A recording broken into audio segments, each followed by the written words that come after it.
அஸ்ஸலாமுஅலைக்கும். Hi everyone, welcome back to my channel. இன்றைக்கி நீங்கள் என்ன பார்க்க போகிறீங்கன்னா மால்புவாங்கிற ஒரு ஸ்வீட் எப்படி செய்கிறதுன்னு தான் பார்க்க போகிறீங்க. அப்புறம் இந்த வீடியோவில் நான் ஈஸியாக க்ளாத்ஸ் எப்படி ஃபோல்டு பண்ணலாம் அதோட டிப்ஸ் தான் உங்களுக்கு கொடுக்கலான்னு இருக்கேன். நீங்கள் ட்ராவல் பண்ணுறப்ப இந்த மாதிரி ஃபோல்ட் பண்ணிங்கன்னா ரொம்ப ஈஸியாக இருக்கும். சரி, இப்போ மால்புவா ரெசிபிக்கு தேவையானது 1 கப் ஆல் பர்பஸ் ஃப்ளார் மைதா மாவு 1 கப் எடுத்துக்கோங்க.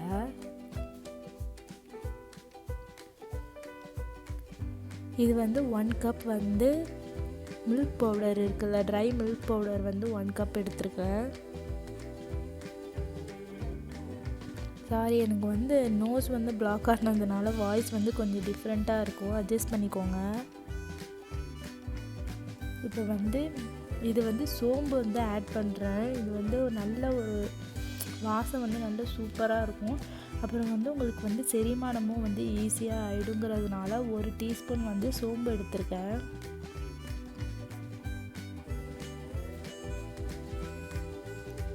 இதை ஒரு 1 to 1.5 கப் மில்க் ஆட் பண்ணி இதை மிக்ஸ் பண்ணிடுங்க. கொஞ்சம் கொஞ்சமாக மில்க் ஆட் பண்ணி இதை மிக்ஸ் பண்ணிக்கோங்க. எனக்கு 1.5 கப் மில்க் தேவைப்பட்டுச்சு. உங்களுக்கு எவ்வளோ கன்சிஸ்டன்சியை பார்த்து ஆட் பண்ணிக்கோங்க.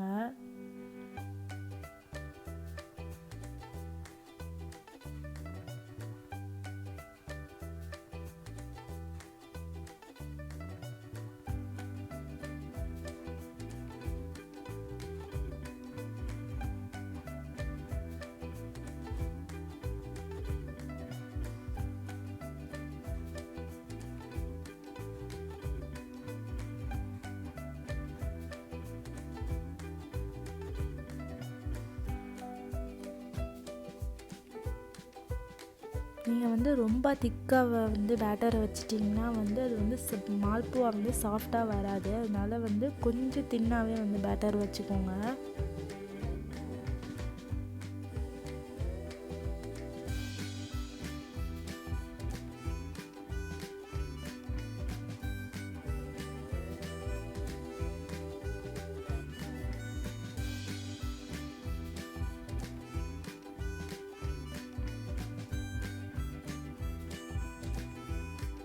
பாருங்கள், இந்த கன்சிஸ்டன்சியில் தான் பேட்டர் இருக்கணும். நீங்கள் அதுக்கு தேவையான அளவுக்கு பால் ஆட் பண்ணிக்கோங்க. இவ்வளோ தான் இதுக்கான இன்க்ரீடியன்ட்ஸு. ரொம்ப ஈஸியாக செஞ்சிடலாம், ஆனால் ரொம்ப டேஸ்டியான ரெசிபி.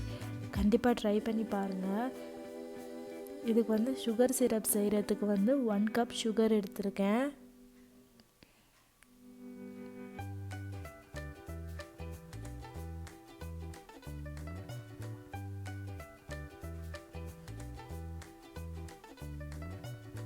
இது வாட்டர் 1 கப் எடுத்துருக்கேன். இதை லைட்டாக பாயில் பண்ணிக்கோங்க. இது எந்த அளவுக்கு பாயில் பண்ணணும்னா ஒரு கம்பி பதம் வர அளவுக்கு நம்ம பாயில் பண்ணணும்.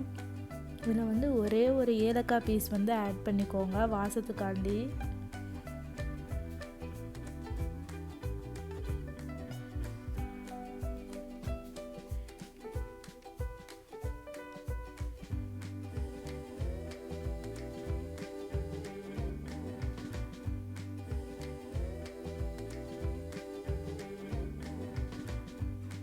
உங்கள்கிட்ட சாஃப்ரான் இருந்தாலும் நீங்கள் சாஃப்ரான் ஆட் பண்ணிக்கோங்க. இல்லாக்கட்டி சாஃப்ரான் உங்கள்கிட்ட இல்லாக்கட்டி லைட்டாக ஒரு பிஞ்ச் அளவுக்கு கலர் சேர்த்துக்கோங்க.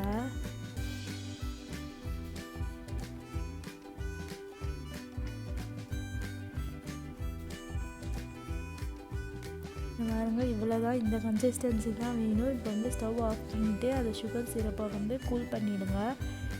இதை மால்புவா நீங்கள் ஆத்தென்டிக்காக நெய்யில் தான் வறுப்பாங்க. ஆனால் நான் எண்ணெய் ஆட் பண்ணிவிட்டு அதில் 1 டேபிள் ஸ்பூன் அளவுக்கு தான் நெய் ஆட் பண்ணேன்.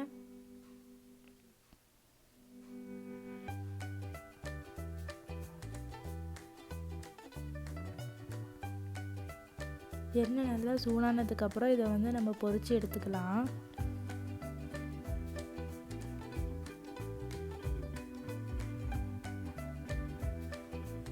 நீங்கள் ஸ்டவ்வை கொஞ்சம் மீடியம்லேயே வச்சுக்கோங்க. அப்போ தான் பேர்ன் ஆகாது.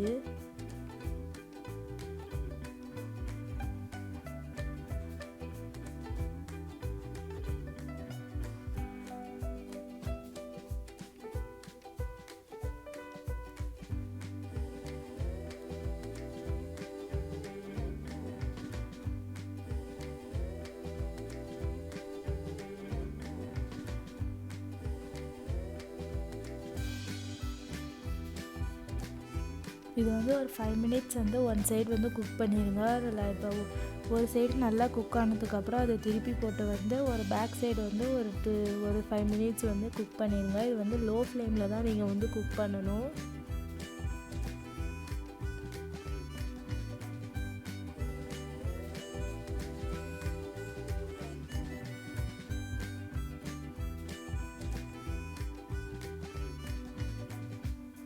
உங்கள் வீட்டில் ஏதாவது விருந்து அந்த மாதிரி ஏதாவது வந்துச்சுன்னா அதுக்கு வந்து நீங்கள் இந்த ஸ்வீட்டை வந்து செஞ்சு வைக்கலாம். நம்ம எப்போதும் கஞ்சி பாயாசம் அந்த மாதிரி செய்கிறதுக்கு இதை மாதிரி டிஃப்ரெண்ட்டாக செஞ்சு வச்சோன்னா எல்லாருக்கும் வந்து ரொம்ப பிடிக்கும். நீங்கள் கண்டிப்பாக ட்ரை பண்ணி பாருங்கள். இது ஃப்ரை ஆகிடுச்சு. இப்போ எடுத்து வந்து நம்ம சுகர் சிரப்பில் வந்து ஒரு 5 to 10 மினிட்ஸ் வந்து டிப் பண்ணி வச்சுடுவோம். நான் வந்து கொஞ்சம் வந்து ஃப்ளாட்டான பேன் எடுத்ததுனால ஒன் சைடு 5 மினிட்ஸும் அடுத்த சைடு வந்து 5 நிமிஷமும் மாற்றி மாற்றி ஊற வச்சுருந்தேன்.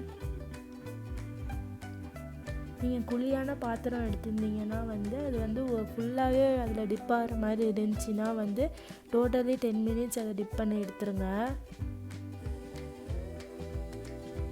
இப்போ லாஸ்ட்டாக இதில் வந்து கொஞ்சமாக வந்து முந்திரி பருப்பை வந்து நான் வந்து கார்னிஷிங்காக தூவுறேன். நீங்கள் வந்து பிஸ்தா ஆல்மண்ட் எது வேணாலும் எடுத்துக்கலாம். அவ்வளோதான், நல்ல டேஸ்டியான மால்புவா வந்து ரெடி ஆகிடுச்சு. கண்டிப்பாக ட்ரை பண்ணி பாருங்கள். பார்த்துட்டு உங்களோட கமெண்ட்டை வந்து எனக்கு சொல்லுங்கள்.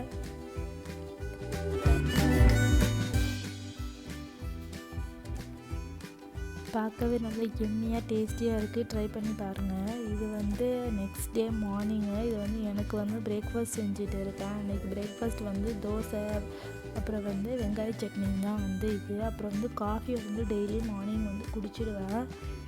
ஆல்ரெடி ஊர்லேருந்து வாங்கிட்டு வந்த ப்ரூ காஃபி தான் குடிச்சிட்டு இருந்தேன். அது ஃபினிஷ் ஆனதுக்கப்புறம் இங்கே வந்து பாண்டாவில் வந்து பாண்டாவோட காஃபி வந்து இருக்கும், கோல்டு. அதுதான் வந்து வாங்கி யூஸ் பண்ணிகிட்டு இருக்கேன்.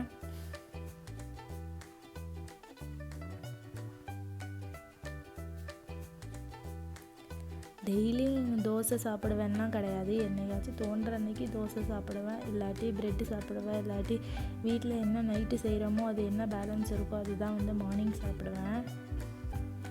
இதுதான் அப்படி ஒரு நாளைக்கு சாப்பிடுவேங்கிறதெல்லாம் கிடையாது. நீங்கள் வந்து வீக்லி வந்து 7 டேஸில் நான் வந்து என்ன பிரேக்ஃபாஸ்ட் சாப்பிட்றேங்கிறத வந்து கண்டிப்பாக ஒரு வீடியோவாக எடுத்து நான் வந்து உங்களுக்கு போடுறேன்.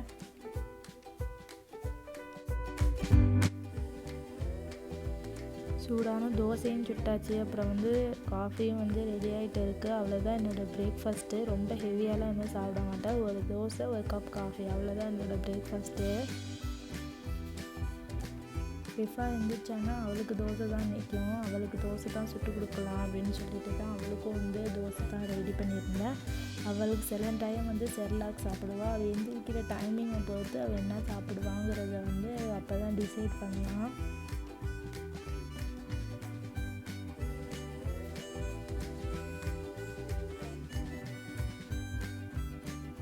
இப்போ வந்து மதியானத்துக்கு வந்து லஞ்சுக்கு வந்து ப்ரிப்பரேஷன் பண்ணிகிட்டு இருக்கேன்.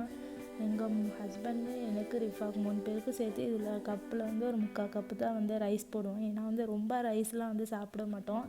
ஒரு சின்னதாக ஒரு 2 ஆப்பா அளவுக்கு தான் வந்து ரைஸ் சாப்பிடுவோம். ஏன்னா வந்து கொஞ்சம் வந்து டயட்டை மெயின்டைன் பண்ணணுங்கிறதுக்காண்டி ரைஸ் வந்து கொஞ்சமாக தான் சாப்பிடுவோம். ஆனால் ரைஸ் சாப்பிடாமலாம் எங்களாட்டி இருக்க முடியாது. ரைஸு சாப்பிட்டுட்டு தான் இருப்போம். இந்த மாதிரி நைட் டயத்தில் ரைஸ் கொடுத்தாலும் வந்து நாங்கள் சாப்பிட மாட்டோம்.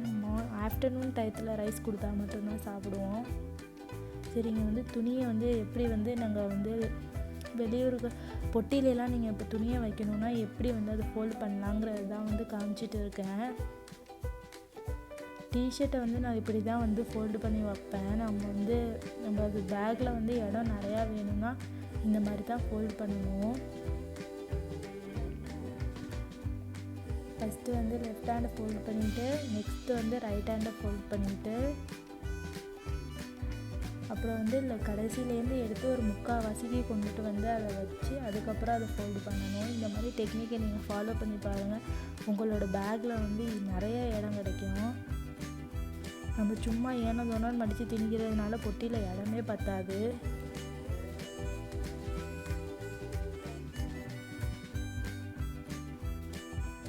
இந்த டிப்ஸ் எல்லாம் உங்களுக்கு யூஸ்ஃபுல்லாக இருந்தால் இந்த வீடியோவுக்கு வந்து ஒரு லைக் போட்டுருங்க. அப்படியே என் சேனலுக்கு சப்ஸ்கிரைப் பண்ணுங்கள். இந்த வீடியோவை ஷேர் பண்ணி விடுங்க. இதெல்லாம் வந்து உங்களுக்கு சொல்லணும்னு தேவையில்லை, நீங்கள் வந்து பார்த்து தெரிஞ்சுக்கோங்க. இப்படி தான் வந்து நான் ஃபோல்டு பண்ணுவேன். இதெல்லாம் வந்து நல்ல ஈஸியான டெக்னிக் தான். இதெல்லாம் நான் வந்து இப்போது லாஸ்ட்டு 1 இயராக தான் வந்து இந்த டெக்னிக் வந்து கற்றுக்கிட்டேன். அதுக்கு முன்னாடி எல்லார் மாதிரியும் நானும் வந்து நம்ம நார்மலாக கிளாத்ஸ் ஃபோல்ட் பண்ணுற மாதிரி தான் ஃபோல்ட் பண்ணி வச்சுருந்தேன். இந்த டைம் இந்தியாவிலேருந்து ஊருக்கு இங்கே ரிட்டர்ன் வர்றப்போ தான் வந்து இந்த டெக்னிக் வந்து ஃபாலோ பண்ணேன். ஆக்சுவலாக இது வந்து நிறைய இடம் கிடச்சிச்சு பொட்டியில். எக்ஸ்ட்ரா நம்மளோட வீட்டில் வந்து ஊர்லேருந்து வாங்கிட்டு வர மளிகை ஜாமானும் உள்ளே வைக்கிற அளவுக்கு இடம் வந்துச்சு. ஹுட்டியெல்லாம் வந்து இப்படி தான் வந்து ஃபோல்டு பண்ணணும்.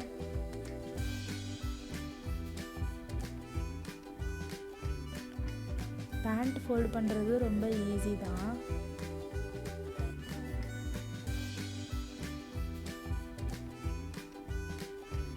அவ்வளோதான் இன்றைக்கி வீடியோ. இந்த ரெசிபியும் இந்த டிப்ஸும் உங்களுக்கு வந்து யூஸ்ஃபுல்லாக இருந்திருக்கும்னு நினைக்கிறேன்.